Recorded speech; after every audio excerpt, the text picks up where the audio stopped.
They say evil leaves a mark not just on the body, but on the soul. In 1949, a 13-year-old boy from Maryland, known only as Roland Doe, became the center of the most terrifying exorcism ever documented. It began innocently enough with a Ouija board. His aunt Harriet, a spiritualist, introduced him to it shortly before her sudden death. Grieving, Roland tried using the board to contact her. That's when the knocking started. Scratches in the walls, heavy footsteps in the attic above his bed. Then came the shaking. His mattress would rattle violently in the middle of the night while he lay frozen in fear. Objects began to move on their own. Chairs scraped across floors. Religious artifacts shattered. The boy would scream in terror, but no one could see what he was seeing. And then the markings began. Strange welts appeared on his body, red, raw, like they'd been clawed into his skin. Words carved themselves into his flesh.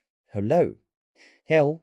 Evil. Doctors couldn't explain it. Psychologists offered no answers. The family was desperate and turned to the church. 2 Jesuit priests, Father Raymond Bishop and Father William Bowden, stepped in. What they witnessed defied belief. During the prayers, Roland's voice would shift, sometimes deep, inhuman. He'd speak Latin fluently, despite never having studied it. He would snarl, convulse, spit at the priests, lash out with shocking strength. Holy water burned him. Bibles thrown into the room were held back as if by unseen hands. In one session, a red, pitchfork-shaped mark slowly traced itself down his thigh, wrapping around his leg like a serpent. Eventually, the church moved the ritual to St. Louis, to a quiet hospital room inside the Alexian Brothers Hospital. There, the exorcisms intensified. For weeks, they battled the thing inside him. Roland screamed obscenities, mocked the priests by name, revealed details he couldn't possibly know. He broke one priest's nose with a single blow.